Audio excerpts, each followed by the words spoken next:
Hello there, my dear sleepy listener.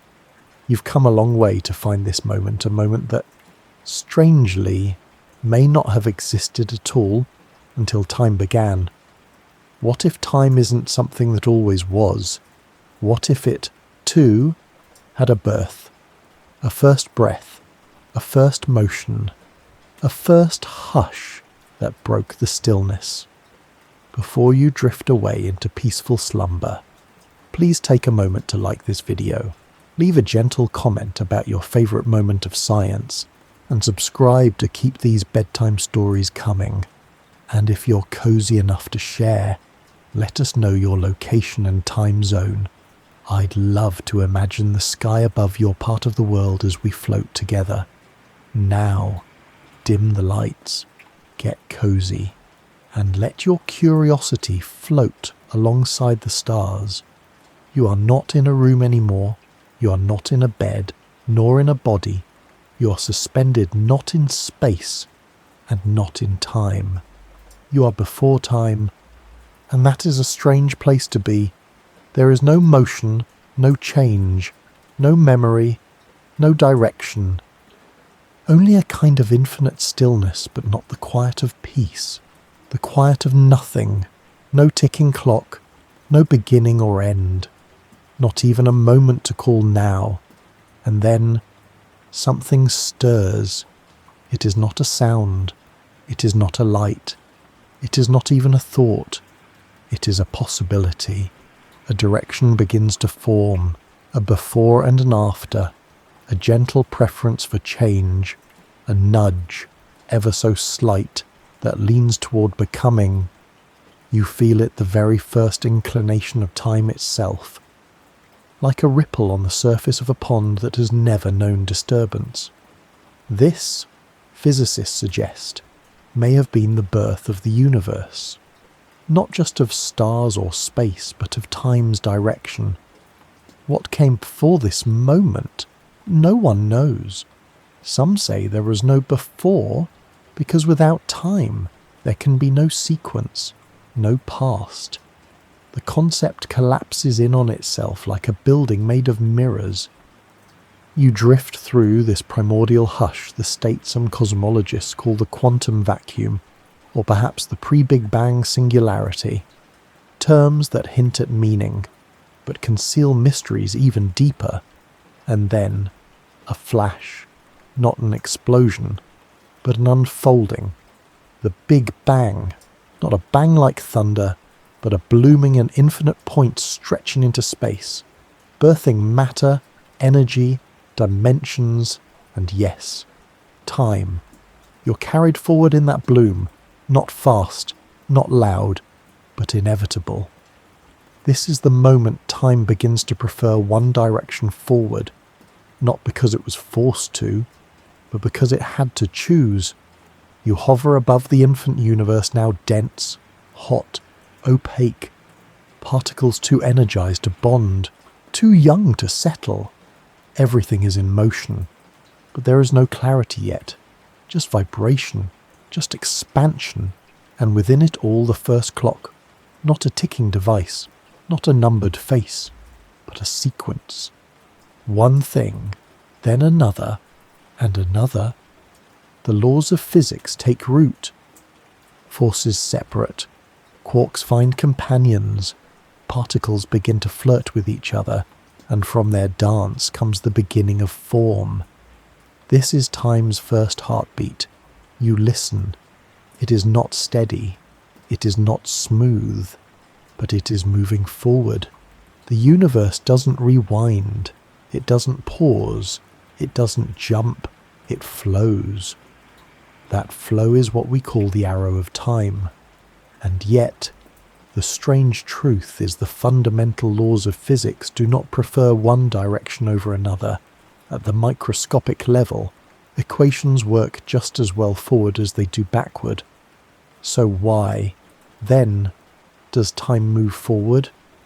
Why do we remember yesterday but not tomorrow? No one knows for certain. But one idea rises again and again: entropy. The tendency of systems to move from order to disorder. from concentrated to diffuse, from cold blocks of ice to melting puddles. Entropy may be the reason time has a direction. At the birth of the universe, entropy was low improbably, beautifully low. There was so much order, so much structure waiting to unfold, and as the universe expands, entropy increases, disorder rises, like perfume spreading in a room, or heat moving from hot to cold. Things become more mixed, less precise, more aged. And so time flows with entropy, not because it has to, but because that's where the numbers lead. You drift now above this newborn cosmos, feeling its heat against your thought. It is expanding faster than light, not within space, but of space. Galaxies do not yet exist. Stars do not yet shine. But the possibility of all things is here. Time is stretching. You wonder if you could step outside the universe now. What would it look like? Would it resemble a sphere, a spiral, a wave? Or would it be formless, a mathematical blur, a probability cloud no one can say? But what we do know is this. Time began not as a property of the world, but as the world. It is not a backdrop to the stage. It is the stage. And everything else, stars, planets, thoughts, hearts are actors upon it. You watch now as the young universe cools, as particles become atoms, as atoms become clouds, as clouds become galaxies, all because time is flowing in one direction, from the first tick to this one, from then to now, from nowhere to you and you.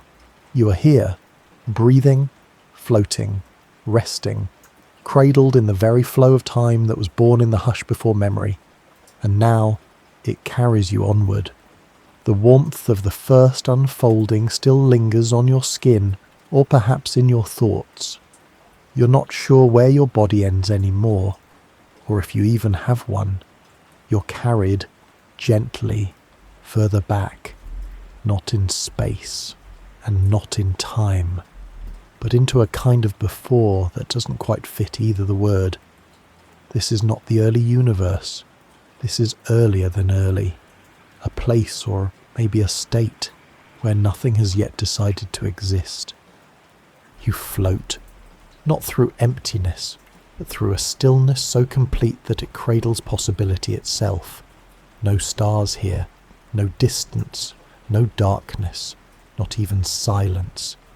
Because silence requires sound to contrast it, and here there are no opposites, no this or that, no before or after. This is the realm before time began to flow forward, and somehow it is not cold, it is full of what? You wonder. Not particles, not energy, but something softer, like the way a pause in a song can hold more meaning than the note that follows. You drift through this unshaped moment. Scientists might call this state a quantum foam, a blur of probabilities, a sea of fluctuations. Tiny, momentary blips of existence appearing and disappearing in less than a heartbeat. It is not the absence of everything. It is the potential for anything. And in this place, time is not ticking. It is folded. A possibility, not a path. Like a book still closed, the pages unwritten, and yet somehow already containing the story. You listen. There is no sound, but there is rhythm, not in movement, but in tension, like a held breath. You feel the universe gathering itself, not in haste, not in preparation, but as a pause before a word. One theory, the Hartle-Hawking no-boundary model, suggests that the universe had no beginning in time as we know it, that near the origin, time may have behaved like space curved, smooth, without edges, like the surface of a sphere, where you cannot say where the circle began, only that it is. You drift alongside that curve now, gliding softly over the skin of pre-existence. No sharp corners, no edges, just a smooth unfolding, timeless and slow, and yet you sense it. The moment is coming, not with noise, but with weight. The difference between potential and reality is as thin as a sigh, and just as sudden, something shifts. It's not an explosion. It's a permission. The unformed decides to form. The pause ends, the breath is released. Time begins, not as a rule, but as a preference. Suddenly, there is change. Not much, just a tilt, a ripple. But that ripple changes everything. The universe unfolds, not all at once but in motion. A direction emerges. Time, once curved and quiet, stretches into something more familiar, something we can feel, something we can name, a line, a flow, a forwardness. You're swept into that flow now, like a leaf in a gentle stream. It does not rush, it does not churn, but it moves, and with it, the first distinctions arise. Space from time, matter from energy, light from dark, self from not self. In the language of physics, this is symmetry breaking the moment when the perfectly balanced soup of reality begins to tilt, giving rise to particles, forces, and structure. The universe, it turns out, didn't begin as chaos. It began as symmetry too perfect to allow anything to happen, and so it broke itself, gently. It chose a symmetry, and in doing so, it chose time, forward, not backward, change, not stasis, becoming, not being. You wonder now, was this choice inevitable, or did it happen differently in other corners, in other realities? Could there be a place where time runs backward, where cause follows effect, where memory precedes experience? No one knows.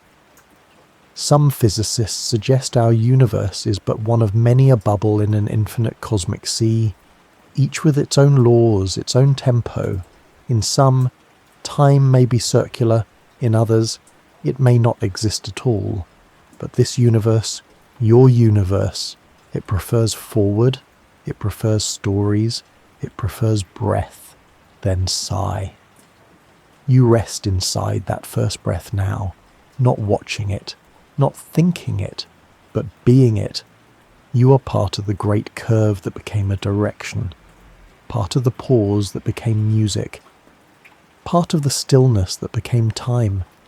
And as the seconds begin their soft march into hours, into centuries, into galaxies, you carry something rare, the memory of what it felt like before time flowed, before direction, before clocks, before everything needed to move. You float there a moment longer, between the wordless hush and the first note of existence, and then, gently, you drift forward again, with time as time, toward all that waits. You feel it before you see it, a pulse, a warmth, not like fire, but like thought made incandescent, like potential remembering how to shine. You are being drawn forward now, not by force, but by invitation, into brightness, into pressure, into the deep cradle of the beginning. Not the beginning of the beginning, you've already drifted through that. This is the beginning of becoming.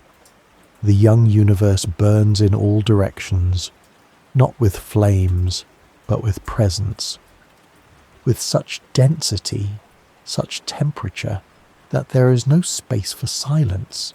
Everything is everywhere. Particles crash and combine, separate and swirl. There is no shape, only process, no location, only movement.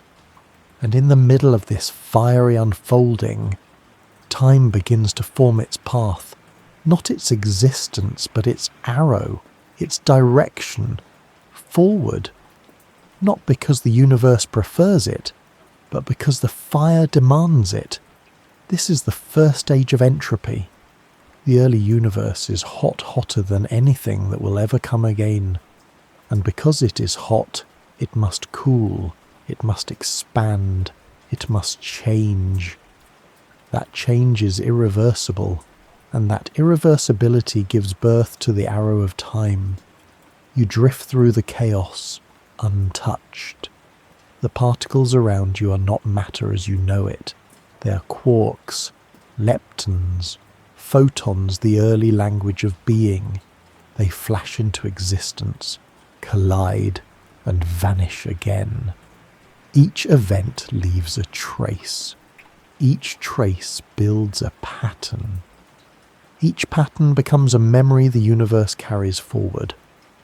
You're witnessing what some call the thermal arrow of time, a concept in which the increase of entropy guides the direction of time's flow. It is not a straight line. It is a slow unravelling, a scarf coming loose, a song echoing into silence. You pause in the warmth. It is not comforting, but it is not hostile. It is necessary. This is the moment time began to become inevitable. The universe could not go backward. It could not repeat. It could only continue. You pass through clouds of plasma thick and blinding. The heat is unimaginable, and yet you feel no pain, only awe. Because from this heat, everything is born. Protons and neutrons form. Electrons find orbit. Hydrogen is born, and then helium. The first elements, the first alphabet of matter. You drift beside a proton just one born in the first millionths of a second. It spins without rest, not because it knows how, but because motion is the new default. This proton will live for billions of years. It'll join other protons to form atoms. Atoms will bond into molecules, molecules into stars, stars into planets, planets into life. But none of that matters to it now. It simply spins. It exists. It moves forward in time, one irreversible moment at a time. You float away from it, deeper into the expanding glow. Already space is stretching, not into something, but of something. The very fabric of the universe is expanding, and with it, time expands too. Each moment takes slightly longer than the last. Each second becomes roomier, softer, more spacious. This is called cosmic inflation. A period so brief, so fast that in the blink of a non-existent eye, the universe grew from subatomic to astronomical. It didn't just grow, it leapt, and then slowed, and the leap was not smooth. Quantum fluctuations, tiny blips of uncertainty were stretched across the cosmos. Imperfections in the fire, wrinkles in the expansion. Those wrinkles, they will become galaxies. Everything you've ever known born of an ancient hiccup. You hover above one such fluctuation. It is not large, it is not visible, but it matters. Because time doesn't just flow in this universe, it creates. Each moment builds on the last. Each burst of energy leaves behind a blueprint. Each temperature drop locks in a new rule. The laws of physics settle like morning frost. Gravity, electromagnetism, the strong and weak nuclear forces, not random, not chosen, but arrived at, as if the universe is remembering itself, and as it remembers, it cannot go back. This is the deepest truth of the arrow of time. It is not enforced. It is emergent, a byproduct of expansion, a consequence of change. You float now in the first few minutes of cosmic history. The fire has cooled just enough for nuclei to form. The particles are no longer colliding constantly. Some are settling. Some are finding rhythm, hydrogen, helium, a touch of lithium, and still, No stars, no light, only time. You realize now that light, as you know it, still hasn't travelled far. The universe is too dense, too hot. Photons bounce constantly. No path is free. The sky, if there were one, would be opaque. This is called the Photon epoch, a time when the universe was filled with light, and yet light could not move, and still time flows forward toward freedom, toward cooling, toward clarity. It will take nearly 380,000 years before the first photon can travel uninterrupted, before the universe becomes transparent, before the first light reaches across space. You think how strange that we equate light with time, and yet here, time flowed before light travelled. It is not vision that begins time, it is change. You look out now at the expanding edge. You're surrounded by movement, but there is no wind, no sound, only the weight of inevitability. The Big Bang was not loud, it was quiet, because sound needs air, and here there is only space. You drift further, watching the fire fade. Temperature drops, pressure falls, moments stretch, time slows, gently, but it does not stop. It has a direction now, and it will not let go. You find yourself wondering, is the arrow of time written in the universe or in you? Do you move forward because time does, or does time move forward because you do? A mystery, still unanswered. A whisper without a source. But tonight, it doesn't need solving. Tonight, it only needs feeling, and you feel it now, the forwardness of time, not as urgency, not as chase, but as embrace. A warmth that moves ahead and carries you with it. The fire fades behind you now, not as an end, but as a softening. You drift through cooling space, gentle as a leaf on a tide. The particles are quieter here, the pressure less frantic, the energy no longer screams, it murmurs. And through that murmur, something steady begins to appear, a pattern, or more accurately, in the loss of one, where once there was tightness, density, heat and intensity, now things spread, they settle, they breathe. You're entering the age of entropy. Entropy, a word that sounds like a secret, a hush that explains so much and yet hides even more. You've heard it before, perhaps, in whispers of disorder, in metaphors of mess, a child's bedroom, a melting ice cube, a house slowly gathering dust. But entropy is not simply chaos. It is the most patient of storytellers. It is the invisible reason why the future feels different than the past. You drift alongside it now, not as a concept, but as a current. You feel the universe gently losing its sharpness, not dying, not fading, just opening, expanding, relaxing into complexity. You pass clouds of gas stretching across space, thinned by expansion. No longer trapped in the early furnace of the Big Bang, these atoms wander now, free to cool, to wait, to gather. Entropy, at its heart, is the measure of possibility, and possibility, it turns out, increases with time. The second law of thermodynamics states it simply in a closed system. Entropy tends to increase, energy spreads out, order gives way to disorder, but not as decay, as diversity. You sit with that now, the warmth of tea turning cold on a table, the crisp structure of snow melting into water, the clarity of morning giving way to the clutter of the day, and none of it wrong, just natural, just forward. You pass a pair of particles locked in motion, once tethered tightly, now drifting apart. They do not fight the separation, they allow it, and you realize entropy is not a force. It does not push. It allows. It creates the conditions in which time can have direction. Because as entropy increases, the number of possible futures becomes greater than the number of possible pasts.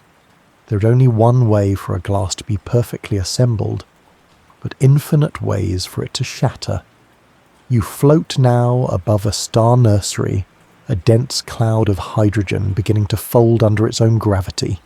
And for a moment, you ask, isn't this a decrease in entropy, order being created, structure emerging, and the universe, in its gentle wisdom, answers, yes. Locally, entropy can decrease. Stars are born, life emerges, crystals grow, but always at the expense of entropy somewhere else. The star forms because heat escapes. Life grows because the sun burns. Order is bought with disorder elsewhere. The total entropy still rises. The universe becomes more diverse, more diffuse, more full of soft possibility. You watch the atoms swirl, now pulled into clumps by gravity, lighting up, forming the first stars, and entropy smiles. Because stars are engines of change, they take simple atoms and fuse them into complexity carbon, oxygen, iron, elements that will one day breathe, sing, remember. Stars burn forward, they do not rewind. You drift closer to one now, a young sun, humming with hydrogen. Its core is chaos contained, a balancing act between pressure and explosion. Every second, it releases photons that took thousands of years to escape its interior. Those photons will travel light years, warming planets, painting skies, growing forests. Entropy rides on those beams. It carries warmth from hot to cold, from center to edge, from now to what comes next. You turn slowly in space and feel it all around you, the gentle tug of time's arrow, woven through every atom, every reaction. Entropy is not destruction, it is direction. And yet, there is mystery. Because the laws of physics, the equations governing motion, gravity, quantum states do not require a direction. They are time symmetric. They work the same, forwards or backwards. So why then does entropy rise? Why does the future feel different than the past? No one is sure. Some say it's because the universe began in a state of astonishingly low entropy, a state so rare, so ordered, that it could only unravel, like a ball rolled to the top of a mountain and then gently let go. Others believe time itself may be an emergent property, not fundamental, not eternal, but arising, like ripples, from the deep lake of quantum relationships. You hover between these ideas now, not needing to choose, just wondering, just feeling. Because whatever the reason, the truth remains. Entropy increases. And as it does, time flows forward. Not fast, not loud, but steadily, lovingly, like pages turning in a book that writes itself as you read. You move once more, carried on the warm breath of starlight and scattering. Entropy does not scold. It does not chase. It simply invites the future. And the future, like you, answers. You follow the first photons as they finally escaped into space, marking the universe's baby picture and a forward pulse. The starlight behind you softens, now not fading, but making space. Space itself has grown vast and tender, no longer pressed tight like a clenched fist. The early fire has cooled into something more patient. The soup of particles has thinned into clarity. And now, something ancient is about to open its eyes. You float on the edge of a cosmic hush, a quiet that took 380,000 years to arrive. That number may feel strange to you. Not a blink, not an eternity, just long enough to suggest that even time, in its youth, took its time. You're about to witness the moment when true light took its first uninterrupted step, the moment when the universe became transparent. Until now, photons, the little quanta of light, were trapped. They bounced endlessly between charged particles in a thick plasma fog, like children running in a crowded room with nowhere to go. But something is changing. The universe has cooled enough for electrons and protons to combine into neutral hydrogen atoms. The air is clearing, though there is no air, just space, unspooling itself into silence. And in this silence, the photons are free. You see one now. It flickers in place small, but infinite. Then it moves forward in a straight line. For the first time in cosmic history, this is called recombination. Though it's not a reunion, it's a resolution, a settling, a coming together that allows release, and that release. It becomes the cosmic microwave background, the afterglow of creation. You float through it now, not in front of it, but within it.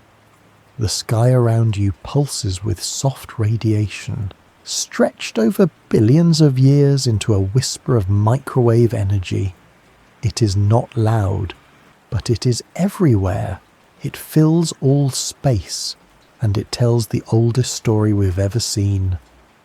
In 1965, two scientists, Arno Penzias and Robert Wilson, were trying to clean up noise in their radio antenna. But no matter what they did, they heard a persistent hiss. They didn't realize they were listening to the echo of the Big Bang, a sound older than Earth. You close your eyes now and listen. You hear it not with your ears, but with your being. A soft, persistent hum, a fingerprint left on the face of time. This is the moment when the universe received its first photographic portrait. The cosmic microwave background is not a picture of stars or galaxies. Those didn't exist yet. It's a picture of conditions of temperature and density, painted in tiny fluctuations, tiny imperfections that would, in time, become everything. Galaxies, stars, planets, people, you. You follow one of those photons now. It moves at the speed of light, unwavering, uninterrupted. It doesn't age, because for light, time does not pass. That's one of the universe's softest truths. At light speed, time stands still. So this photon born 13.8 billion years ago is just as young now as it was then. It remembers nothing, and yet it is memory. You let it pass through you. It doesn't notice. It has passed through stars, clouds, maybe even your own body once, and now continues onward. Photons are not made for stopping. They are made for travelling, for carrying, and in their carrying, they define the shape of the visible universe. You drift higher now, above the early plasma, watching as the universe darkens again. This might surprise you. Didn't the light just escape? Yes, but now, for a long while, there are no stars, no suns to burn, no galaxies to gleam. This is the cosmic dark age, the time after light was freed, but before anything new began to shine. The universe is full of hydrogen gas, but no structure, just gentle ripples in density, slowly growing under the pull of gravity. You wait. You are patient, because time is patient. And in the dark, things begin to gather. Where the fluctuations were slightly more dense, matter accumulates. Clumps form. Clumps become clouds. Clouds begin to collapse. And in time, in silence, in the soft cradle of darkness, the first stars are born. Not yet, but soon. You smile or something like it, because you now understand that even darkness is part of the forward motion. Even quiet is part of time's arrow. It was never just about light moving. It was about the universe allowing movement, and once that began, it could not be undone. You look back now at the cosmic microwave background, stretched behind you like a glowing skin. It has cooled, over time, to just 2.7 degrees above absolute zero. It is no longer fiery. It is no longer visible to your eyes, but it is still there, still echoing, still stretching, like time, like memory, like you. And though it seems gentle, soft, passive, it is not. It is proof. Proof that time flows in one direction. That light remembers how to move forward, and that from that movement, everything else unfolds. You float onward now, past the edge of the dark, toward the first stars, toward the birth of brightness. But you carry the echo with you, not as a burden, as a heartbeat, because that first photon, that first step, was not just light escaping, it was time, deciding, and never once looking back. You rest beside a forming star, where gravity and fusion forge the glowing clocks of galaxies. The darkness begins to shimmer. You hover within it, floating through a silence not of absence, but of incubation. Something ancient is about to be born, and this time it will not come in a flash, but in a slow, luminous bloom. The first stars are forming. You can't see them yet, not fully. They are still tucked inside collapsing clouds, great invisible nurseries of hydrogen, folding in on themselves under the weight of their own gravity. You drift near one of these clouds now. It is vast, cold on the outside, warmer near the core. You feel the pull not on your body, but on your awareness, a sense of inevitability, like water finding the lowest point. The particles here are gathering slowly, each one nudging the next, not forced, not rushed, but certain. This is gravity, not loud, not violent, but persistent. And through that quiet persistence, something new begins to take shape. At the center of the cloud, pressure mounts, temperature rises, atoms crash and embrace, and then a moment, a flicker, a threshold crossed, a point of no return. Fusion begins. Hydrogen merges into helium, releasing light and heat in a blaze that has no edges.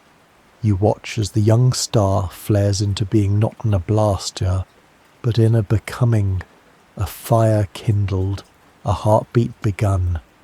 And from that moment on, the star becomes a clock, not because it ticks, but because it burns. You drift beside it now.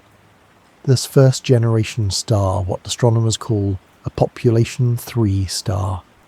Massive, bright, short-lived, made entirely of hydrogen and helium, born in a universe that had not yet tasted heavier things. There is no iron here, no carbon, no oxygen. Those will come later. This star is pure, and its purity is its promise. It will shine fiercely for a few million years, not long by cosmic standards, and in dying, it will create the elements that make planets, bones, dreams, but for now, it simply burns.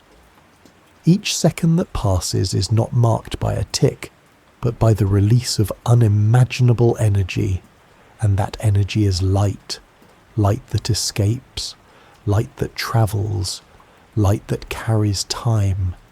You watch the photons ripple outward, each one born in the star's core, struggling through thousands of years of a dense interior before bursting into space free, fast, forward, and still. They are young, because for light, time barely passes. You begin to notice how stars across the sky, across the galaxy, across the universe become the great timekeepers of the cosmos. Their lives are governed by their mass, Big stars burn fast and die young. Small stars burn slowly, steadily, and can live for trillions of years. You find a smaller star now still forming, not yet ignited, a gentle sphere of dust and gas, curled like a seed in deep soil. This one will take its time. It will be a red dwarf, cool, dim, patient. It may live longer than the current age of the universe. You sit beside it for a while. No need to hurry it along, because stars do not rush. They inhabit time. They shape time, and they signal time. The sun that lights your planet is no different. It burns quietly, reliably, marking centuries in sunspots, millennia in magnetic rhythms, billions of years in fusion. Every ray of sunlight that warms your face is a message from the past, a photon born 100,000 years ago in the sun's core, bouncing outward before leaping the final 8 minutes to Earth. Time, as told by stars, is never urgent. It is earned. You recall now how early humans looked up at the night sky and began to measure time not with numbers, but with stories. The constellations tracked the seasons. The moon waxed and waned. The stars turned slowly overhead, like a grand, silent carousel. Even before clocks, we had the sky, and the sky kept perfect time, because stars don't just tell time, they hold it, like a vessel, like a breath. You watch as more stars are born around you now, some in clusters, some alone. The galaxy itself begins to shimmer, spiral, organize. This is the beginning of structure, not random, not chaotic, but flowing from time's forwardness.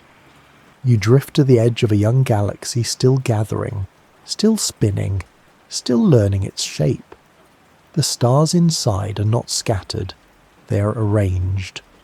Their motion tells of gravity's pull, of dark matter's hidden hand, of time woven into orbital paths that will repeat for eons. Each orbit is a story, each revolution a chapter. Galaxies themselves become clocks, ticking on a scale so vast we barely notice, and yet they tick, and the stars inside them flare, pulse, die, each death a punctuation mark, each nova a firework that says this moment matters. You find a dying star, now a massive one. Its outer layers swell. Its core begins to collapse. It is nearing the end of its burning. But it is not the end. Because when stars die, they do not disappear. They transform. And through that transformation, they scatter elements across space. Iron for blood, carbon for skin, oxygen for breath, gold for wedding rings, calcium for bones. The very atoms in you were forged in the furnace of stellar time. You are not separate from these stars. You are their memory. You are the next part of the story. Time, as it turns out, is not just something that passes. It is something that builds, that layers, that creates the possibility of memory, of structure, of self. You drift once more beside the star you began with, the first one you watched ignite. Its light still travels, its heat still reaches, its time still flows. And though it may be gone now, its fingerprint endures, because time, once shaped by fire, never forgets. You bend with the fabric of space-time, where heavy things slow the flow and light things race ahead. You are gliding now between stars. The cosmos has become brighter, not in glare, but in meaning. Each point of light carries a history. Each glow is a moment wrapped in distance. You pass them softly, one by one, like fingertips brushing beads along a string. And with each one, time shifts, not in big, dramatic turns, but in curves. You notice it first not with sight, but with feeling a gentle warping, like leaning too close to a flame. Something is pulling you, not toward it exactly, but through something. You drift toward a massive star, bigger than most, brighter, denser. Its presence folds the space around it like fabric under weight. You're not being yanked. You're not falling. You're just following the shape of space itself.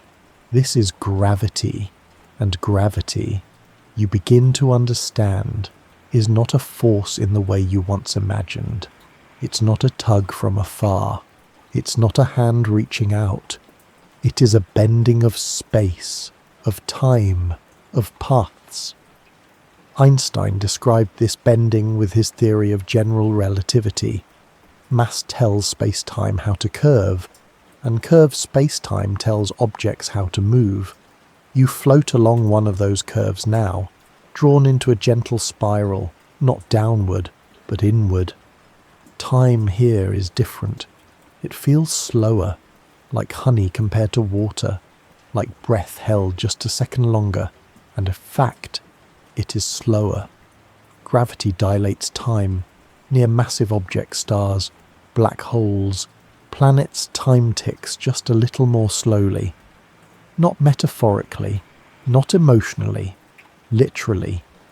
You watch a clock near the star.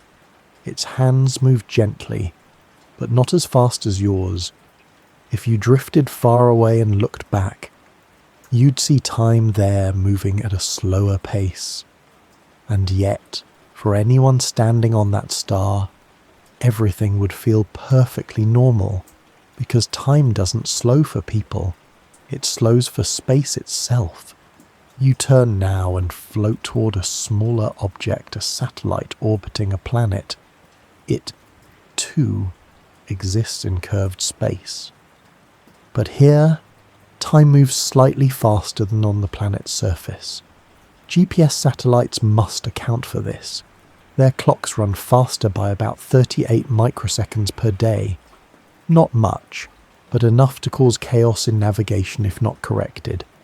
You smile, or the cosmic equivalent of smiling at the idea that even your phone must understand relativity, because gravity is not just a downwards pull.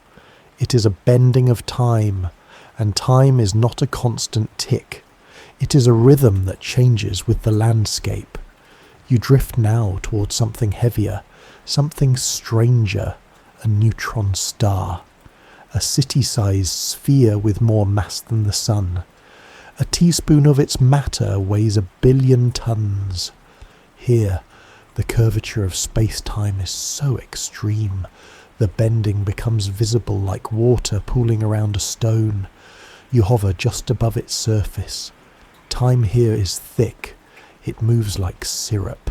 If you stayed too long, a second here might be minutes, even hours elsewhere. The deeper you go into gravity's well, the more time resists your passing, and then you see it, ahead, a darkness not of absence but of presence, a black hole, not a hole, but a place where space folds into itself, where time slows to a whisper. You drift toward it, slowly. The event horizon awaits the threshold beyond which not even light can return. You pause just before it, not afraid, not curious, just aware. Time here slows to nearly nothing. To a distant observer, you would seem frozen, never quite falling in, hovering at the edge forever. But to you, time continues. You would fall inward, crossing the horizon in silence. Not because time stopped, but because it bent beyond observation. You turn away now not because you must, but because you can. You drift back toward the stars, feeling the slow unbending of space around you. Time begins to stretch again, to soften, and you realize something. The universe does not keep one clock.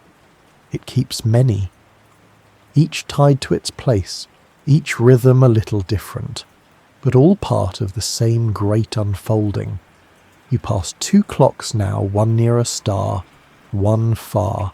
One runs slow, the other fast. But neither is wrong, they are both true to their paths.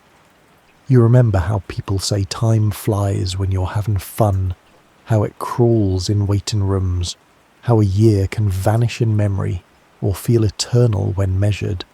Perhaps this is not imagination. Perhaps we, too, curve time with emotion, with memory, with presence, because time, like space, is not fixed. It responds. It listens. You drift above a quiet moon now. There is no atmosphere, no weather, just silence. Time here moves differently than on Earth, just enough to measure, just enough to know. Astronauts on the moon age slightly less during their mission than those they left behind. Not a lot, but not zero. Even motion changes time.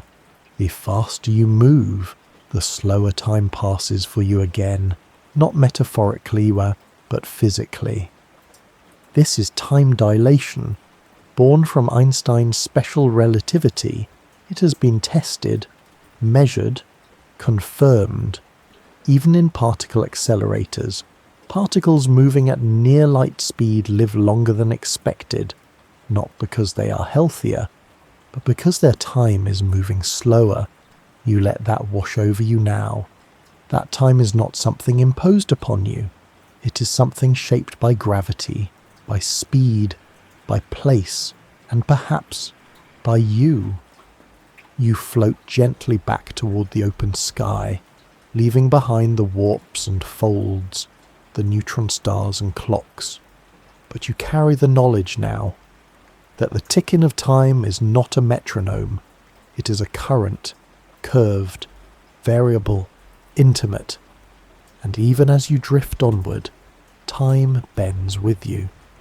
You descend into a quantum dream where time flickers, loops, and sometimes forgets which way is forward.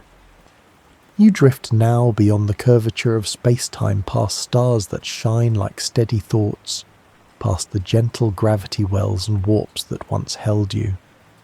The sky grows still again, but this stillness is not large, it is small.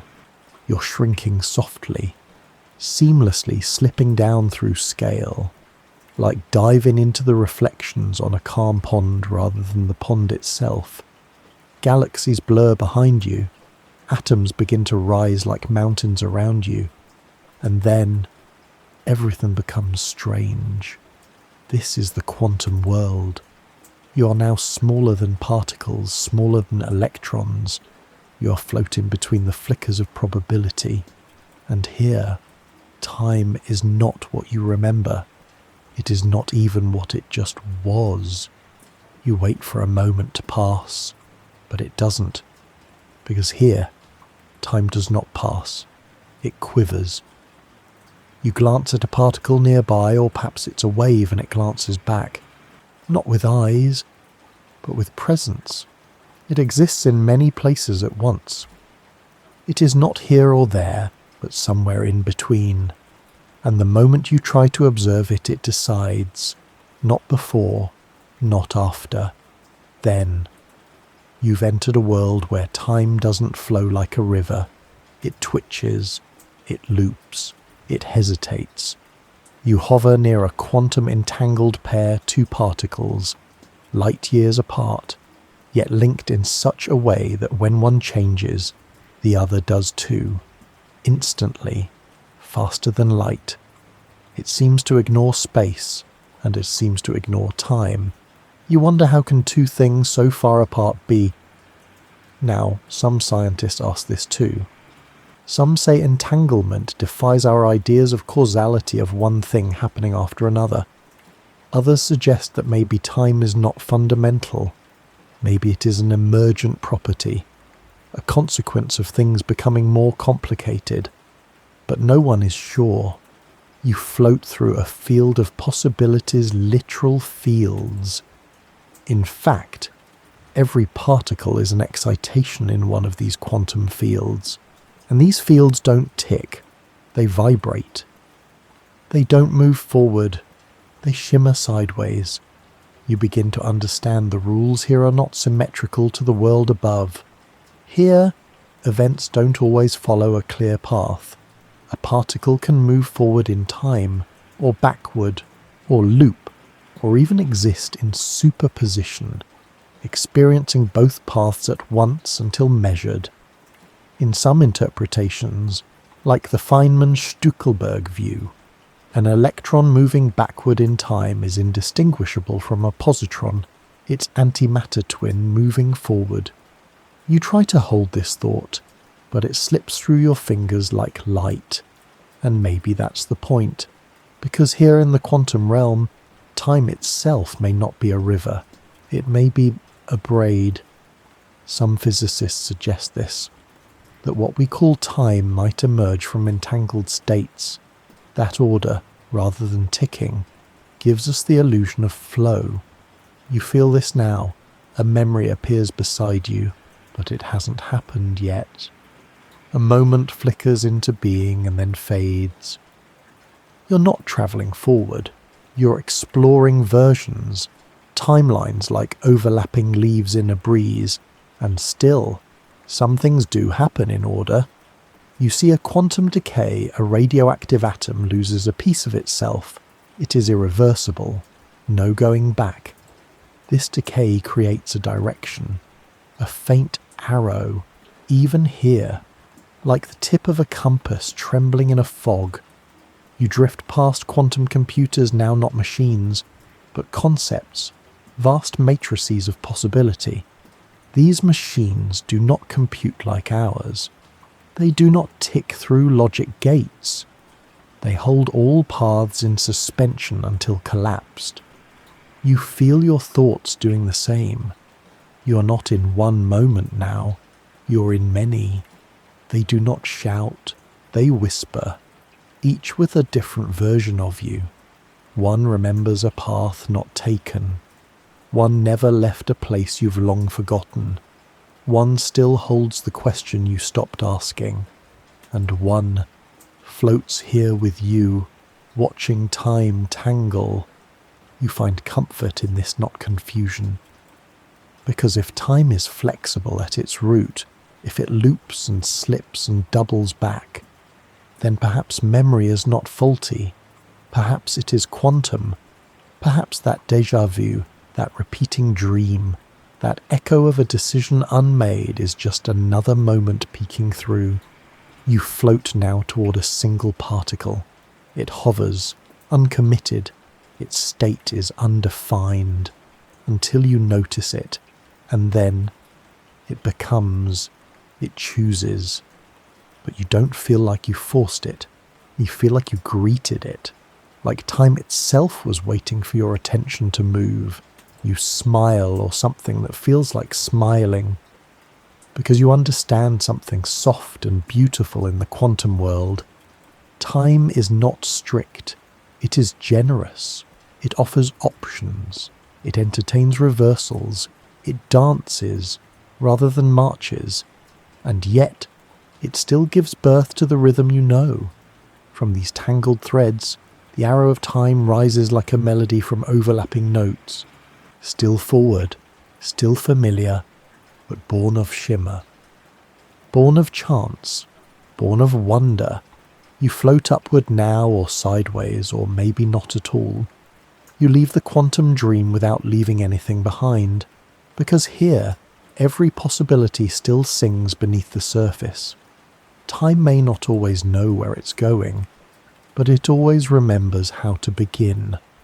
You trace the strange imbalance that let the universe exist, and wonder why time favours one over the other. You rise now from the quantum hush not sharply, not quickly, but as mist lifting from a field before dawn.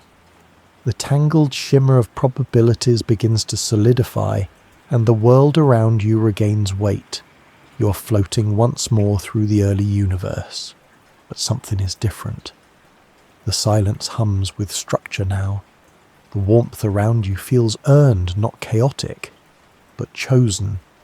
There is order here, barely visible.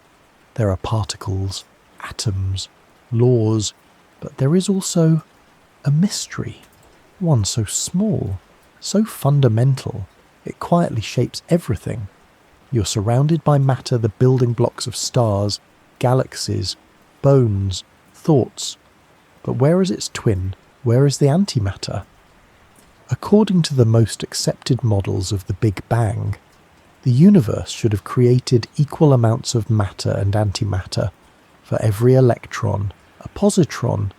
For every proton, an antiproton. Perfect symmetry.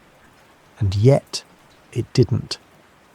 Because if it had, every particle and its twin would have annihilated in a burst of energy, leaving behind nothing but light.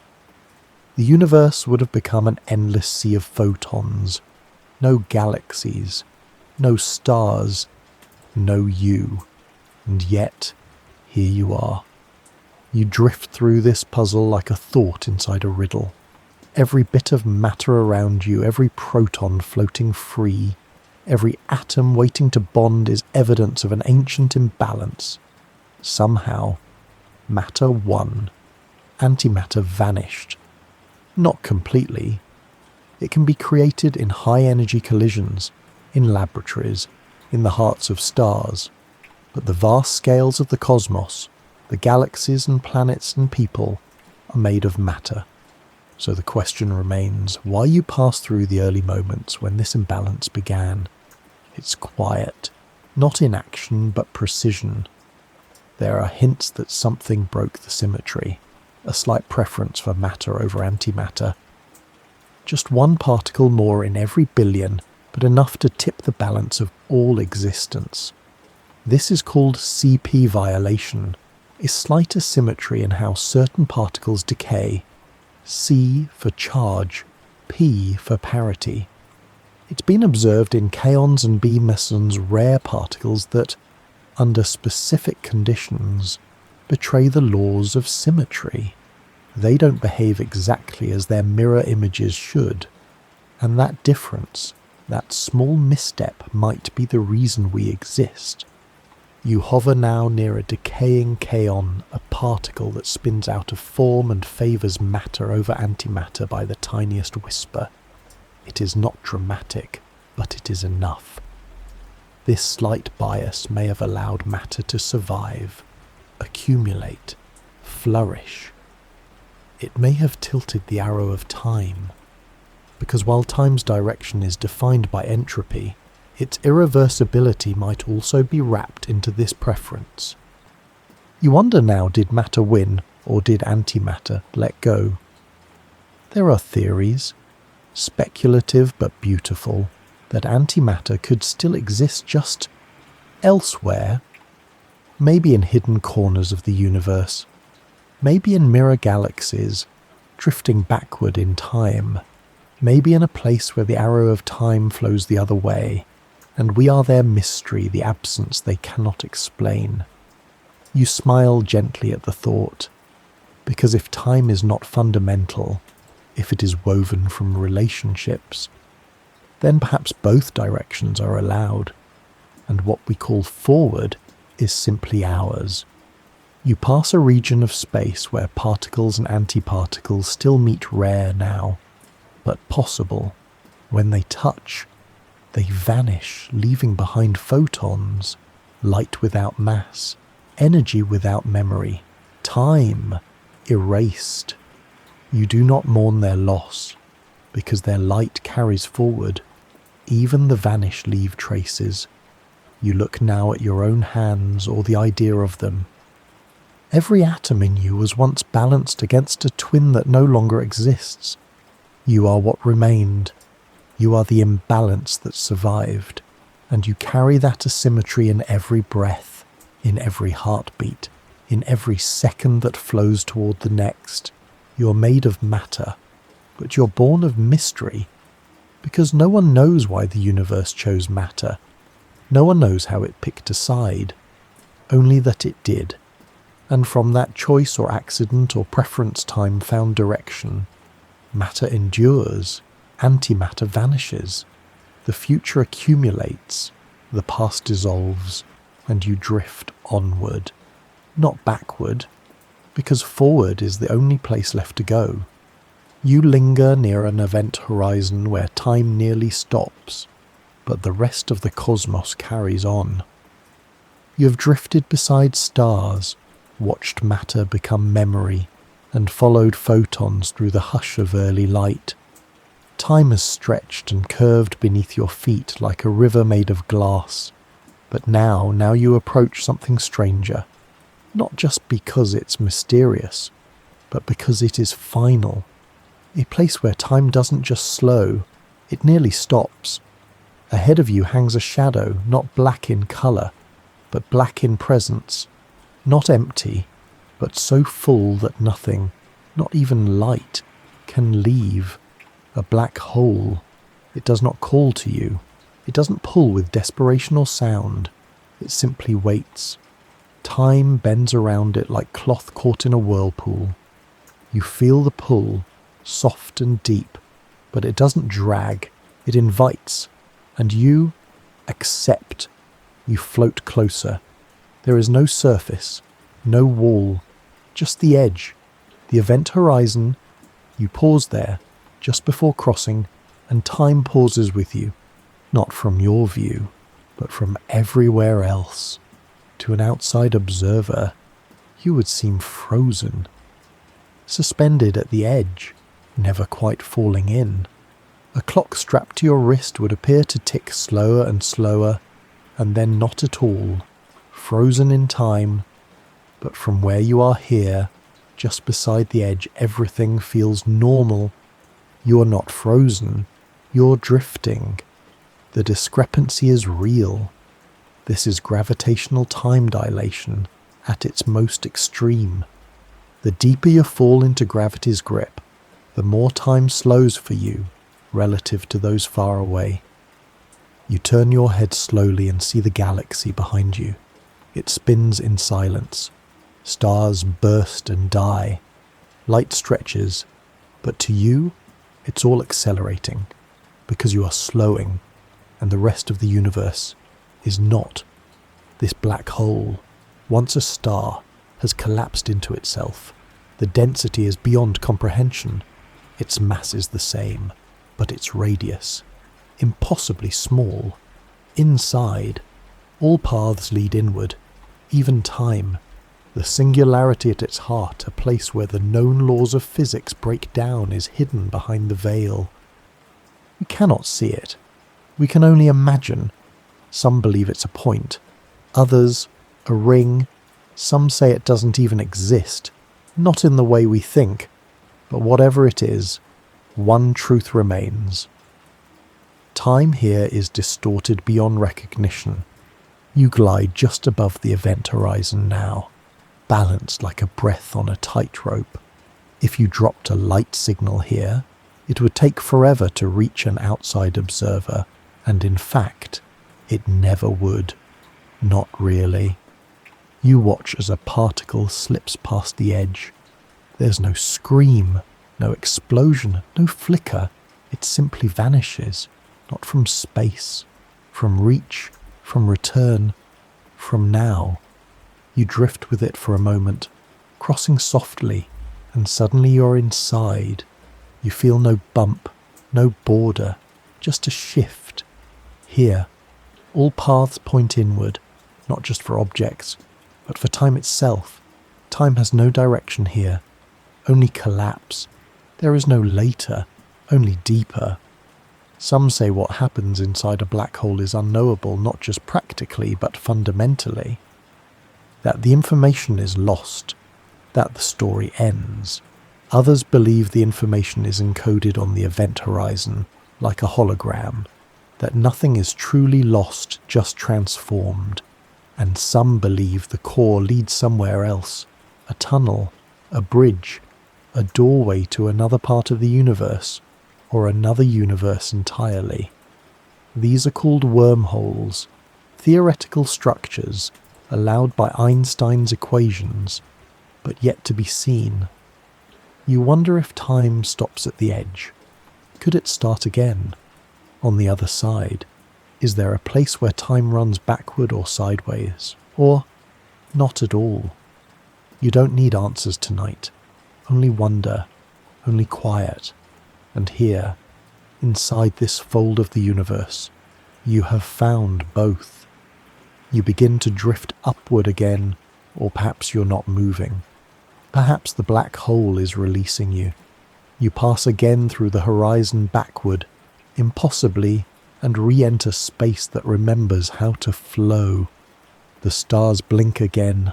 Time resumes its tempo. Your body stretches softly, no longer slowed, but something stays with you, a kind of stillness. The knowledge that even the deepest folds in the fabric of space can't erase the thread of time completely, only tangle it. You look back once more. The black hole spins. It does not collapse into nothing. It radiates, slowly, faintly. This is Hawking radiation, a phenomenon predicted in theory, where black holes emit energy over time and gradually fade. Even this most timeless place still changes, still moves, still ends. It will take longer than the age of the universe, perhaps longer than anything else will last. But even black holes evaporate, because time, no matter how deeply twisted, never forgets how to go forward.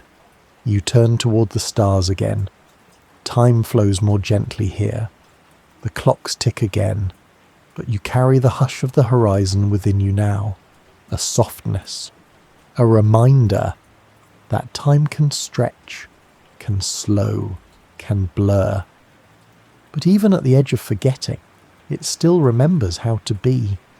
You watch the universe stretch wider and colder as time lengthens like a yawn that never ends. You float now at a gentle distance from it all. The black hole has receded into silence behind you, not gone, not forgotten, but folded back into the hush it came from, and ahead lies a softer vista, wide and vast and swelling. This is not the drama of gravity. It is the subtle breath of space itself. And it is growing. Everywhere you look, galaxies are moving away from you, not like birds fleeing, not like pieces scattered from a blast, but like dots on an inflating balloon, all growing farther from one another, not through space, but with space. You're watching the universe expand. It has been doing so since the first moment, but now it becomes visible, palpable. You turn slowly and look in all directions, no matter where you face. Galaxies drift away, slowly, silently, endlessly. And the farther they are, the faster they recede. This is Hubble's law. Born from the observation that light from distant galaxies is redshifted, stretched like a ribbon, pulled too far. The light is not just travelling, it's being carried. And what carries it is the fabric of the cosmos itself. You drift alongside one such galaxy, now a great spiralling cloud of stars, tens of thousands of light years across. Within it, hundreds of billions of suns flicker, each with their own planets, stories, silences. To the people there, if they exist, it is you who would seem to recede, because expansion is not something you travel away from. It is something you are inside. You float between galaxies now, and the silence grows, not because the universe is quiet, but because it is thinning. The stars are not growing dim, the space between them is growing wide, and time stretches with it, because as space expands, time dilates. The two are intertwined. They are not separate tapes running side by side. They are a single fabric, a single texture. You pass through a cosmic void now, a space between galaxy clusters where nearly nothing lives. And yet, this emptiness is not still. It breathes, it grows, it expands, and with it, so does the tempo of time, not in speed, but in length. Moments take longer to unfold, galaxies drift farther apart, the light they send takes more time to arrive. Eventually, and this is no myth, there will be parts of the universe we can no longer see, not because they disappeared, but because they've moved too far away. Their light will never reach us again. Not ever. You pass a point in the sky now where the redshift has grown so long.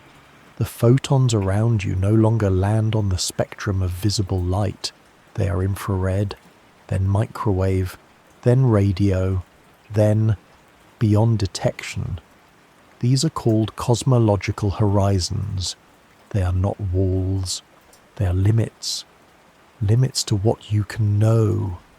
Not because the universe hides, but because time expands faster than your reach.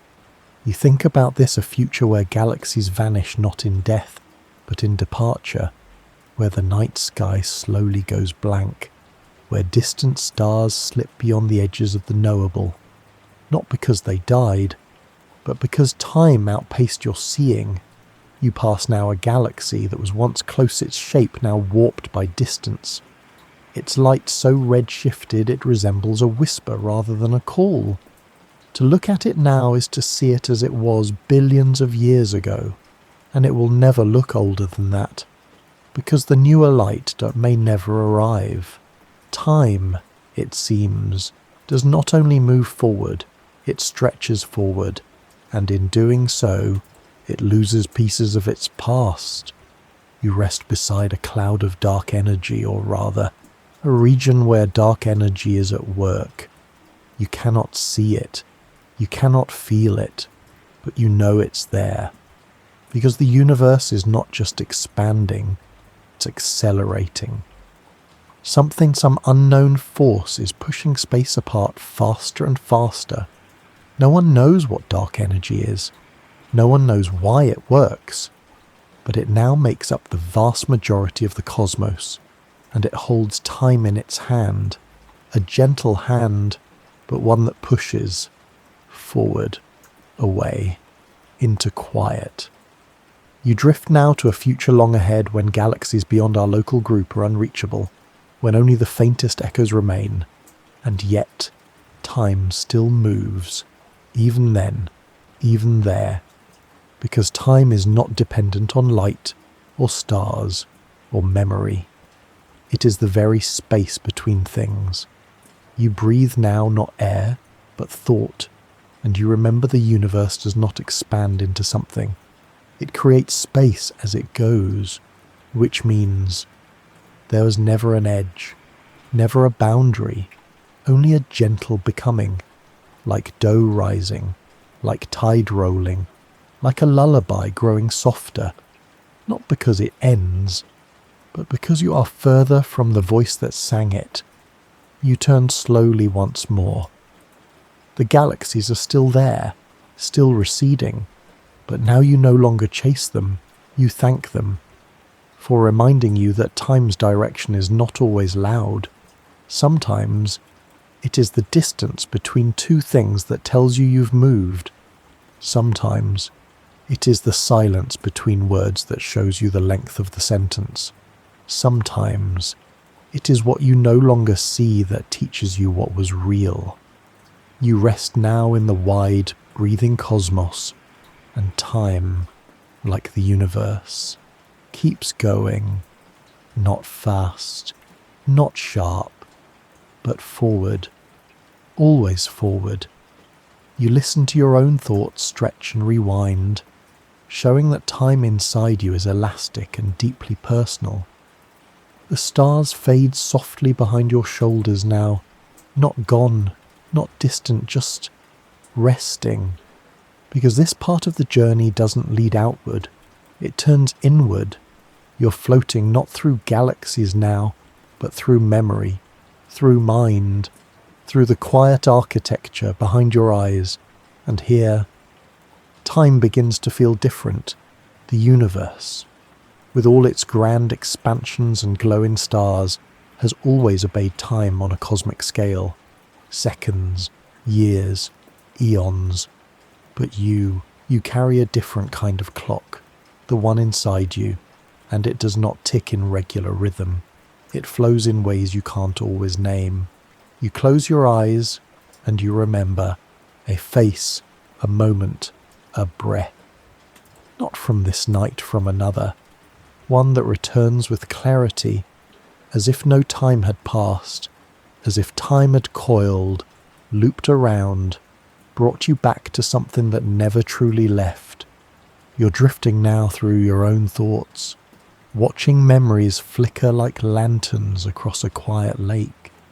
Some float gently, some flash and vanish, some glow steadily, like stars in their own right. You begin to notice how some moments stretch, childhood summers that felt infinite, waiting rooms that swelled with heavy minutes, laughter that blinked past like lightning, losses that feel as near today as the day they happened. This is psychological time, not the time of clocks, but the time of being, and it bends, it spirals, it sometimes stands still. Your brain, remarkably, has no single master clock, no central gear that keeps you in sync. Instead, it keeps many rhythms, some fast, some slow, some that count heartbeats, others that listen to emotion. You drift past neurons firing gently in the dark. They don't know seconds, they know sequence, they know pattern, they know difference, and from that, your mind invents time. It is not handed to you, you construct it. That is why a new experience, a first kiss, a strange trip, an unfamiliar street can feel so long. Your brain writes it in high resolution, with many new details, time stretches, but routine a morning repeated 100 times that passes in a blur, because your mind records it with fewer brushstrokes. Time shrinks. You pause beside a memory now, a tender one, and you realize this happened years ago, but it still feels alive. The colors haven't faded. The sound returns like music through a wall. You are not remembering it. You are with it. And in a way, your body believes it is now. This is how trauma can live in the present. This is how joy can be relived long after it's gone. Your inner clock doesn't just tick forward. It loops. It lingers. It skips. You float toward the hippocampus, a seahorse-shaped region in your brain that records events. Not just what happened, but when it happened. It helps you place things in time. But even the hippocampus can be tricked by emotion, by stress, by silence. And so your sense of time becomes personal. Two people can live through the same moment and carry two completely different clocks away from it. One long, one short, both true. You drift now beside the default mode network, a group of brain regions that light up when you daydream, when you reflect, when you wonder. This is the self in motion, and it doesn't obey the calendar. It rewrites the past. It imagines the future. It builds timelines from memory, from hope, from fear. This is the theatre of time, and you are both audience and actor. You lie back now, in your thoughts, and you wonder if time in the mind is so flexible. Is the arrow even real? What if it's a suggestion? What if memory is the thing that gives time its forward feel? What if forgetting is the true engine of time? You don't need answers, only the softness of asking. You turn now toward the rhythms of your body, the beat of your heart, the breath in your lungs. They, too, are clocks, but they are not mechanical. They follow circadian rhythm cycles tied to the rotation of the earth, to the presence or absence of light. You sleep when it's dark, you wake with the sun, but even without sunlight, your body still remembers the pattern, because you are part of time, shaped by it. and shaping it, too. You recall the way a song from childhood can bring back an entire year, or how a smell can drop you into a day long gone. That is not illusion. That is time, braided into your senses.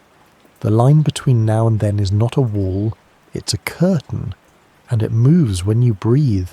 You return to yourself now, to this night, to this bed, and you feel time gently unfolding, not fast, not slow, just true, because your mind has always held its own rhythm, a clock made of memory, a calendar drawn in feelings, a timekeeper softer than stars, and it keeps you grounded, even as the universe expands, even as galaxies vanish, even as light forgets where it came from.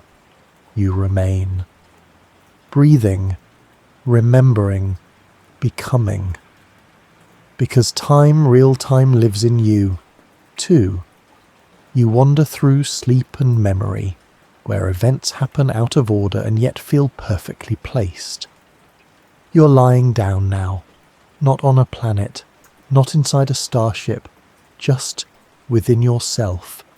The galaxies drift silently far above, the black holes whisper far behind, and the clocks, all of them, grow quiet, because you're not awake anymore. Not quite. You are crossing the soft, almost invisible line that separates waking from dreaming, and on the other side of that line, time forgets its shoes.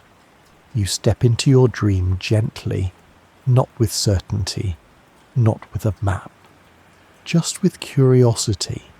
Here, nothing happens when it's supposed to. The hallway you walk down as a child stretches endlessly into the sky. A long-lost friend sits at a table that belongs to a job you haven't started yet. You're 7 and 70 at once, and none of it feels wrong. This is not a mistake. This is how dreaming works, and it has everything to do with time. You see, while you sleep, particularly during REM, that deep sea of rapid eye movement, your brain becomes active in ways that echo waking life. But there's a key difference. The prefrontal cortex, the part of your mind responsible for logic, for order, for time, goes quiet. And when the keeper of time is silent, the rest of the mind begins to roam. You drift now beside a dream, not your own, not yet, but someone else's floating like a soap bubble in the night sky. Inside, a beach meets a subway tunnel. A grandmother recites a poem that was never written. The ocean sings in Morse code, and it all makes sense in there, because dreams do not obey chronology. They follow meaning. They follow emotion. You understand now that in the sleeping brain, time becomes circular, moments loop, events blend. A decision made later can influence something that already happened in the dream. And this backward causality is not just poetic, it's measurable. Researchers studying sleep have found that the brain rehearses experiences in reverse. Neurons fire in patterns that mirror waking life, but backward. A memory encoded during the day might replay during the night, in reverse, as if the mind is walking backward through time to stitch the day into the self. You drift deeper now, not into one dream, but many. They hang like lanterns in the dark. Some flicker, some glow steady. One is a memory from a future that hasn't happened. Another is a fear you no longer remember having. All are stitched with sensation, not logic. This is the realm where time is liquid, and yet, you always know where you are. Not in the clock, but in the story. Because the dreaming mind doesn't care when something happened. It cares why. A dog from childhood might appear beside a building you've never entered, and the feeling is one of comfort, of loss, of something true. The dream is illogical, but not false. You rest inside one now. It moves around you like a tide. You see a house, but it keeps changing.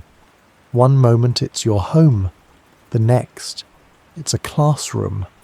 Then it's made of glass, and then it's gone. But you don't question it, you accept it, because the part of you that measures time, that anchors sequence, that keeps the world in straight lines is asleep, and the part of you that feels, that part is fully awake. Time in dreams is elastic. 5 minutes of dreaming can stretch across what feels like hours. An entire journey, romance, war, can pass in the space between two blinks. And when you wake, it feels like you've returned from somewhere real. Because you have. Not real in the physical sense, but real in the emotional sense. You remember a dream from long ago, not just the images, but the weight, the way it changed you, as if you lived something in a place where time doesn't count, but still matters. You begin to see dreams as secret workshops of time. Places where your mind rehearses, rewrites, resolves. You've had dreams that gave you answers, dreams that comforted grief, dreams that felt like prophecies. And some say the dreaming mind is just noise. But you know better. You pass beside a sleeping child now, curled beneath a moonlit window, inside their mind. Stars bloom into candy. Their pet learns to fly. The wind teaches them a new language. And time doesn't tick. It flows. It lingers. It visits. You float on, past cultures that revered dreams. The Aborigines speak of the dreamtime not as unconscious fantasy, but as sacred truth, a realm that underlies waking life. In some ancient mythologies, time began in a dream, and maybe it never left. Maybe every moment of sleep is a return, a pause in the forward arrow, a detour into something sideways. You find your own dream again, waiting. It opens like a door you never built, and inside, you're walking through a forest made of memory. Leaves fall in reverse, voices come before faces, the sun sets, then rises, then vanishes, and in the middle of it all is you, quiet, whole, timeless. You lie down in the dream, and you feel time breathe, not forward, not backward, just around you, like a blanket, like a sea. And when you wake again softly, slowly time will resume its usual shape, but the dream will remain, tucked beneath the seconds, whispering that time is not a ruler, it is a mirror, and sometimes we see ourselves best when the hands on the clock stop moving. You sync with the rhythms of cells and circadian breath, a reminder that time can live in heartbeat, not hours. You rise now from the sea of dreams, not suddenly, not with a jolt, but like mist lifting gently from the morning earth. The strange rivers of sleep recede, and the world begins to form around you again. But this time, it's not made of stars, it's made of skin. You are back inside the body now. Not any one body, but a kind of shared humanity, a presence curled within breath and blood, cradled in quiet pulse. And here, time takes on a new rhythm. It does not tick, it beats, it inhales, it lives. You listen for it not with ears, but with being. And there it is, the slow, steady pulse of biological time. A clock inside you that you did not build, one you cannot see, but which carries you from moment to moment with more care than any machine. Your body knows the hours, not by number, but by light, by temperature, by the slow, cellular memory of sunrises and darkened rooms. This is your circadian rhythm, a natural internal clock tuned to the cycle of day and night. It lives in the suprachiasmatic nucleus, a cluster of neurons nestled deep in the brain, tiny and yet powerful enough to govern the tempo of nearly every system in your body. Hormones rise and fall with its signal. Core temperature rises in the morning, dips at night. Appetite changes. Alertness ebbs and flows. Even your DNA, the quiet script of your existence, follows this rhythm. You drift now beside a single cell, nestled in the lining of the gut. It pulses, not with light, but with anticipation. Its genes open and close at specific hours, not based on thought, but on trust. Trust in rhythm, trust in pattern, trust in time. You pass into the liver, where enzymes prepare for digestion before the first bite. You float through the lungs, which breathe differently at midnight than at noon.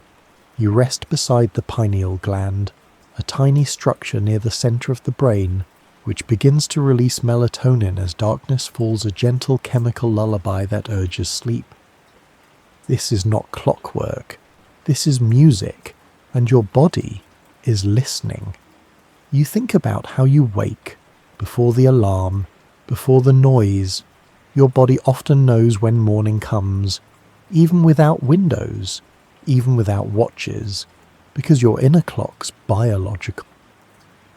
Personal, ancestral are keeping time with the planet. With Earth's rotation, you are a being born of solar rhythm, a human made not just of carbon and water, but of light. The sun doesn't just warm you, it orients you. You turn now to other beings, animals, plants, all cradled in their own circadian songs. The sunflower that turns its face to the sun, the bird that sings precisely before dawn, the jellyfish pulsing in deep oceans, still synced to a sky it has never seen. They all carry the rhythm, they all remember the clock. You watch as a baby is born, their first breath, their first adjustment to the cycle. They do not sleep with the sun, not yet, but the rhythm is already inside them, waiting. You float above a field now.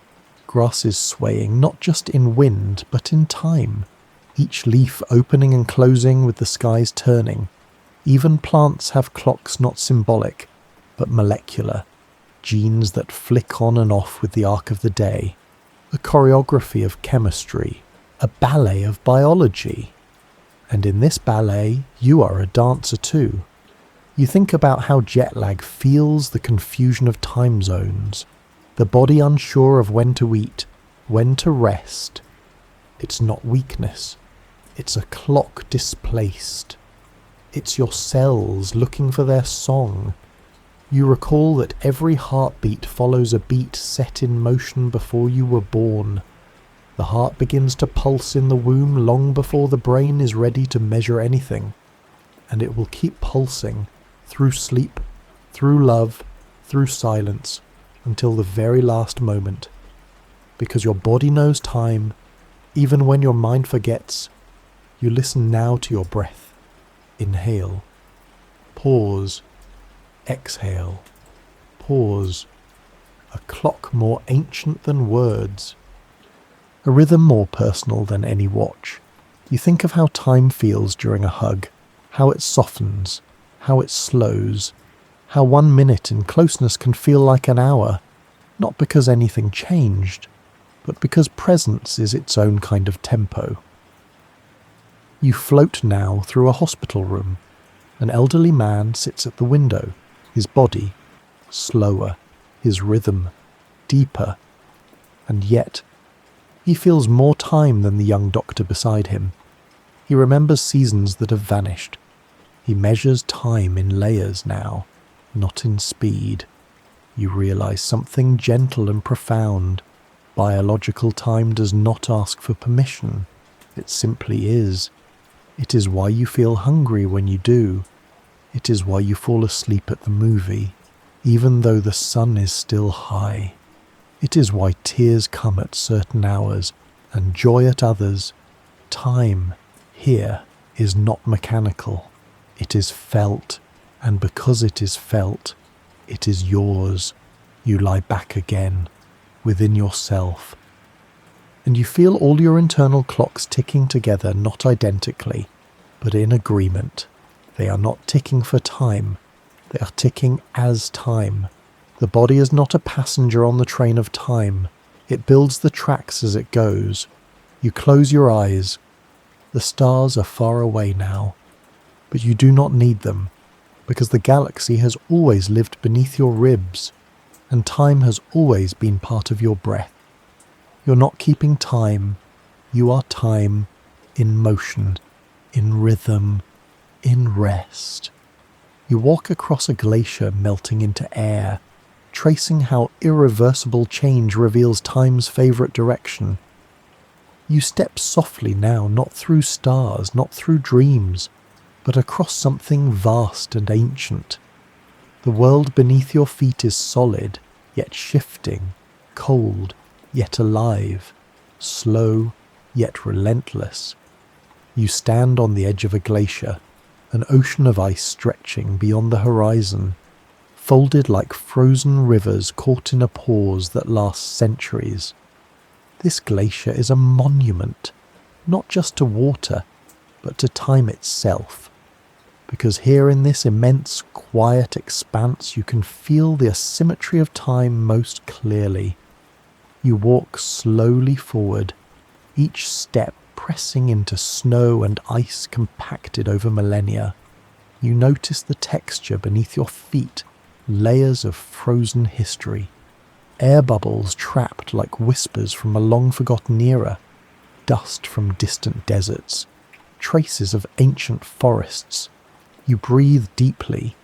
The cold air is sharp, clean, but soft around your lungs, and as you move, you see the glacier is not still, it flows, not like a river of water, but like a river of slow motion. A slow, powerful creep down the mountain.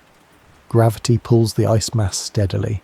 It slips and slides, drags and stretches, and in that movement, time reveals its direction. You watch cracks form in the surface, not breaking but bending, not shattering but yielding. The ice does not flow backward, it does not reset, it only moves, downward, forward. You follow a rivulet of meltwater bubbling at the glacier's edge. It twists, dances, and rushes away from ice to river to sea. The melting water is an arrow of change. It is the glacier's farewell, and in this farewell, time's asymmetry is written. You recall the thermodynamic principle you met earlier, that entropy increases. Here, the glacier's melting is a perfect metaphor. Ice-ordered, crystalline, frozen in place, water disordered, flowing, free. The transition is irreversible. The glacier cannot reassemble itself from its melt. It can only become something else. You think now of the times you've tried to return, to moments you wish to rewind, to choices you wish to unmake. But like the glacier, the past only melts into memory. It does not return. You pass now to a sunlit patch beside the ice. Here, life has begun to reclaim. Mosses and lichens cling to rock. Insects buzz softly in the air. The sun, warmer now in the midday sky, nurtures the slow growth of a fragile ecosystem. You feel the pulse of life as a form of time itself, because biological rhythms are governed by change, by irreversible growth, by cycles that cannot be reversed, only renewed. The glacier tells the story of forward time, not just in ice, but in loss and becoming. It is a reminder that time's arrow is felt in the flow from frozen stillness to flowing freedom. You watch as sunlight flickers on melting water. The droplets sparkle, tiny mirrors reflecting the slow unfolding of seasons. Seasons themselves are clocks made visible. They count the tilt of the earth, they measure the dance of light, they mark the passage of time. You drift now into thought. How often we resist change. How often we cling to the ice when we should flow. But the glacier teaches you gently, to live in time is to accept its one-way path, not with fear, not with grief, but with grace. You imagine the glacier decades from now, smaller, softer, transformed, its ice becoming water, water becoming vapour, vapour icing and returning as rain, a cycle of matter, yes, but time, only forward. You step to the edge, look down at the deep blue meltwater pond that has formed. Its surface is calm, yet it holds within it the story of change, the story of time, and you feel it there, not just in your mind, but in your bones, the gentle pull forward, the soft unspooling, the endless becoming. You turn now. The glacier's slow flow continues behind you. The sun dips lower. And time, like ice melting in sunlight, keeps moving, not fast, not loud, but forward. Always forward. You peer into space-time's strange structure, where some believe past and future both exist, yet we only travel one way. The glacier's slow retreat fades behind you like a memory melting into mist. The air around you softens, and the horizon stretches wide and unfamiliar. You find yourself floating now, not in the vastness of space, nor within the fragile moments of your own mind, but somewhere in between where the edges of past, present and future blur into one continuous fabric. You are drifting inside space-time itself, not just a stage where events unfold, but a woven tapestry where every thread, every point exists simultaneously. This idea is strange, even unsettling, because you, like most beings, feel time as a flower river that carries you only forward. But some physicists and philosophers suggest a different view. They imagine the universe as a block, a four-dimensional block, where past, present and future are all equally real, where your birth, this moment, and your final breath coexist. This is called the block universe or eternalism. You float now beside this block, tracing its edges. It does not begin or end. It simply is. And yet, you are moving. You are moving inside this block. You feel time's arrow inside your chest, but the block itself is silent, unchanging, like a mountain that does not crumble. You wonder then, what is movement? Is it your consciousness travelling, or is it an illusion? Is the future truly waiting, or is it already here, folded gently beneath your feet, like a page turned just out of sight? You pass now through a cosmic street where all events are laid out not in sequence, but in relation. Here, your tomorrow is as fixed as your yesterday, but your experience, your awareness travels the path from one to the other, like walking a hallway already built, and you are the traveller. You feel the paradox. Because if the future exists, what of free will? What of choice? Are your steps preordained, or is there room for surprise? Some propose that the block universe allows for both, that your decisions are part of the block structure, not outside it, that your choices carve paths within the tapestry, that time's flow is both real and imagined. You drift through these thoughts like a gentle river, neither rushing nor resisting, because these questions are not puzzles to solve, but invitations to wonder. You begin to understand that time, as you feel it, is your passage through the block, your movement, your consciousness, your story, and the universe vast and silent holds all moments together. You look now at a tree rooted deeply in the ground. Its branches reach into the sky. To you, it is alive in the present, But in the block universe, it also exists as a sapling in the past and a fallen log in the future, all at once. You imagine a photograph capturing every moment of that tree's life stacked together, layered in space. That is the block, and your life is a thread within it. You feel a kind of comfort, because if the future exists, then moments are never truly lost. They linger, waiting to be found, like footprints in the sand or stars in the night. You drift toward a familiar place, your own room, your own bed. You see yourself lying there, eyes closed, breath soft, and you realize you are both the traveller and the traveller's journey. You are the now moving through the already, and the already moving through you. The block universe does not hurry. It does not push. It simply holds, and you, gently, move through its embrace. You breathe, you rest, you continue, because the future, the present, and the past are threads woven tight, and you are the weaver, you are the loom, you are the song sung softly through all time. You visit cosmic microwave echoes and supernova beats, wondering if the universe prefers a rhythm or plays jazz. You move gently now from the vast stillness of space-time's block to a space alive with rhythm. The cosmos around you pulses not like a steady ticking clock, but like a song with many beats, tempos, and silences. You wonder, does the universe have a clock? Not a clock like the ones on walls. Not a clock with hands or numbers, but a clock that keeps time for everything. Does it tick or does it dance?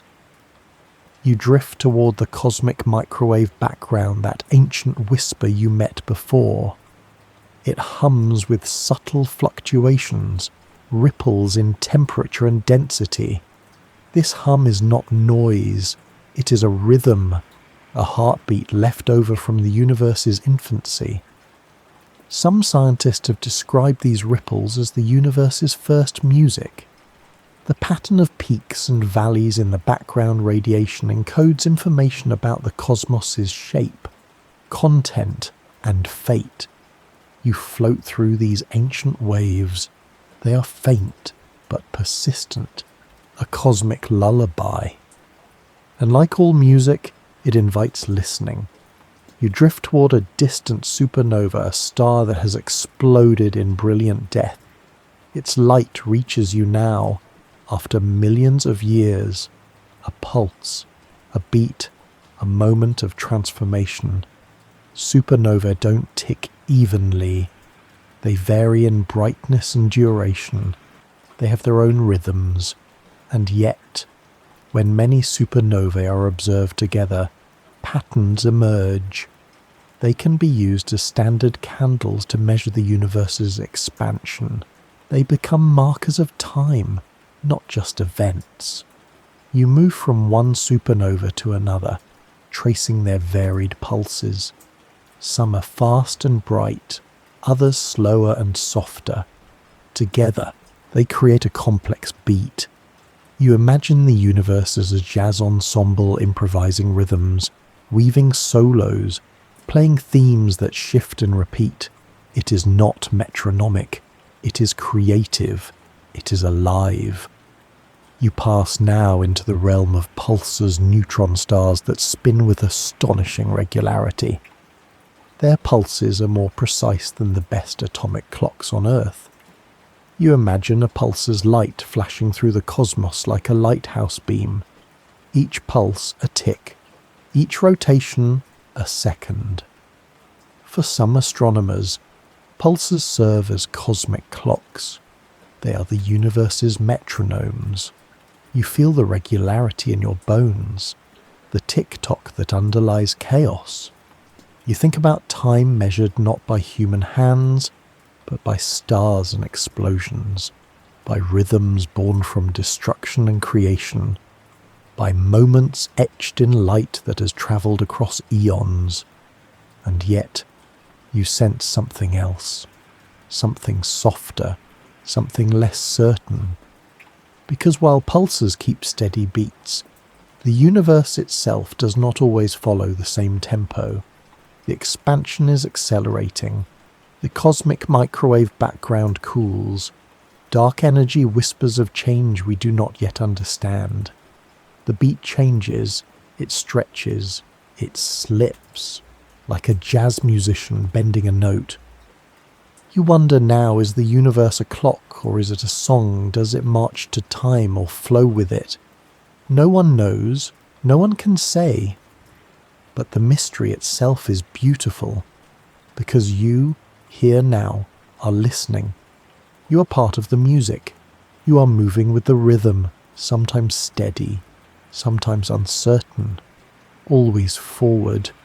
You let yourself float gently on this cosmic beat, breathing with the stars, dancing with the light, and resting within the silence between the pulses.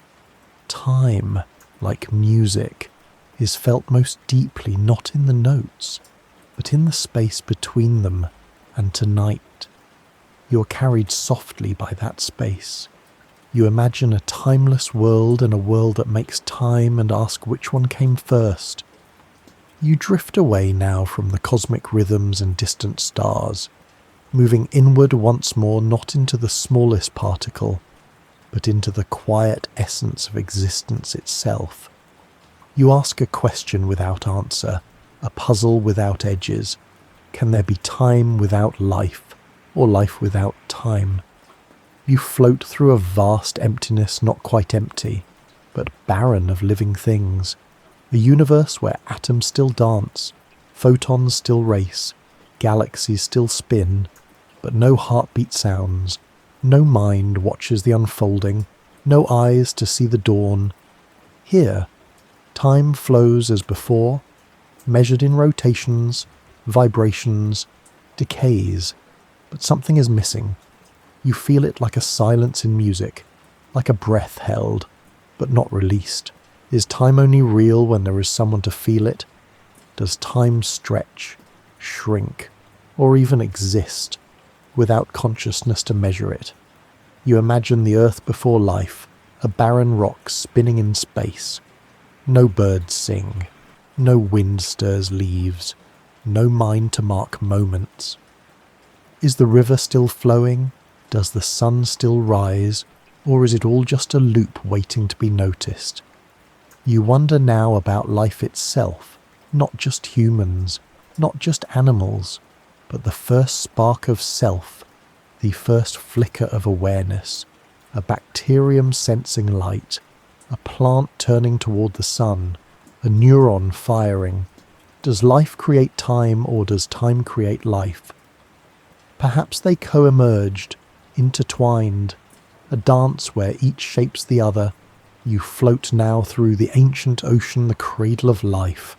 Warm, dark, endless. Here, molecules coil and twist, chains of carbon and nitrogen, the first fragile forms of metabolism. Their rhythms chemical, electrical mark moments. Here, time is not abstract. It is felt, in pulses, in growth, in decay. You watch a single-celled organism move toward light, a simple act, yet it defines a direction, a future chosen, a past left behind. In life, time gains meaning. It becomes story, a journey, a chance to become. You drift upward now to human consciousness. You feel the flow of your own thoughts, the rush of memories, the anticipation of dreams. Your sense of self is entwined with time's flow. You realize without life, time is a silent backdrop. With life, time becomes a companion, a dance partner. You linger with this thought, and then you float toward the stars again, not as distant objects, but as places of life, planets where oceans ripple, forests breathe, eyes watch the sky, and here, time is not just measured, it is lived. You breathe now, feeling your heartbeat in sync with the universe's pulse. You rest in the knowledge that time and life are mirrors. reflecting each other. And in this reflection, you find peace. Because wherever there is life, there is time. And wherever there is time, there is life. You drift gently now, cradled by this understanding, ready to move forward, always forward, together. You stand on the edge of possibility, where new physics suggests time might not be a one-way street after all. You float now on a delicate edge, not a cliff, not a boundary, but a place where the future and the past whisper possibilities rather than certainties. You have journeyed through the birth of time, its dance with entropy, the cosmic rhythms of stars and galaxies. And now, you arrive at a question that hums quietly beneath the surface of understanding. Could time ever run backward? You look out into the cosmic sea and wonder. The arrow of time has guided everything so far from the first breath of the universe to the beating of your heart. Yet some of the deepest mysteries in physics suggest that this arrow might not be absolute. You recall the strange behavior of particles in quantum mechanics, the way some can seem to flicker forward and backward, defying cause and effect. Could the macroscopic world, the one you live in, someday reveal similar surprises? You drift gently toward the realm of black holes again. There, at the edge of space-time, the rules begin to blur. Stephen Hawking once proposed that black holes emit radiation, slowly evaporating, and in the calculations of this Hawking radiation, hints emerged time's arrow could reverse in certain quantum gravity scenarios. You wonder if, deep inside the universe's most mysterious places, time is not a strict march forward, but a circle, a loop, a path that folds onto itself. Some physicists propose that the universe might be cyclic, expanding, contracting, then expanding again. In such models, time could reverse during the contraction phase. You imagine what that would feel like. A rewind, a soft unravelling of events, stars unforming, galaxies rewinding their dances, life unliving, not as tragedy, but as a gentle returning. You think of memory, how sometimes, in dreams or moments of nostalgia, you feel time folding back. Could that be more than feeling? Could time itself fold back in the fabric of reality? You drift toward quantum theories, proposing that time is an emergent phenomenon, not fundamental, but arising from deeper, timeless laws. If true, perhaps time's direction is flexible. Maybe it depends on perspective. Maybe the universe contains domains where time flows one way, and others where it flows another. You sense the thrill of possibility, not fear, not confusion, but wonder. Because to imagine time running backward is to imagine new stories, new songs, new ways of being. You float now through a field of thought experiments, the famous twin paradox, where one twin ages slower due to velocity, the thought of time machines, the speculative physics of wormholes and closed time-like curves. They are not certainties, they are questions, invitations. You feel yourself relaxing into the unknown, because time is not just measured by clocks. It is measured by the mysteries that keep growing. You return now to your own breath, steady, present, forward. Because even if time could reverse, for now, it carries you gently onward. You rest within its flow, and the mystery remains a soft song in the background. A question to cradle as you drift towards sleep. What if time's arrow is not an arrow, but a feather floating in a gentle breeze? And what if you, right now, are part of that breeze? You rest inside the quiet hush behind every second where time may not flow. but gently leans. You have travelled far, through the birth of time and the void before it, past the blazing fire of creation and the gentle push of entropy, along the first light escaping, stars burning, and gravity curving the very fabric beneath you. You have danced with the quantum world's flickering uncertainty, traced the silent triumph of matter over antimatter, paused at the edge of black holes where time nearly freezes, floated alongside drifting galaxies expanding into the infinite, felt the personal pulse of time within your mind and body, walked the frozen ice of glaciers melting into rivers, peered into space-time's woven block where all moments exist simultaneously, listened to the universe's rhythms, its cosmic music, imagined life and time as intertwined mysteries, stood at the threshold of possibility, wondering if time might reverse, and now you arrive at the quietest place of all, the space beneath the clock hands, not the tick, not the tock, but the pause between.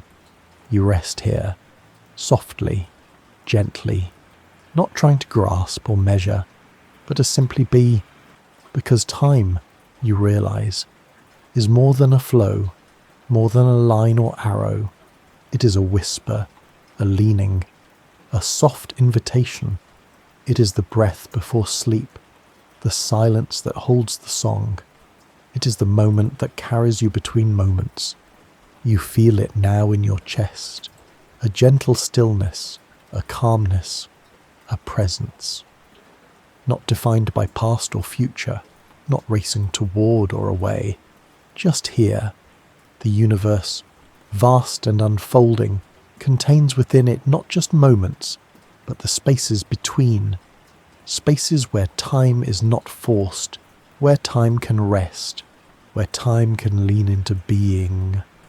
You think about the quiet corners of your life, the moments when the world slows, the breath held in wonder, the touch that says, I am here, the silence that says, I am enough.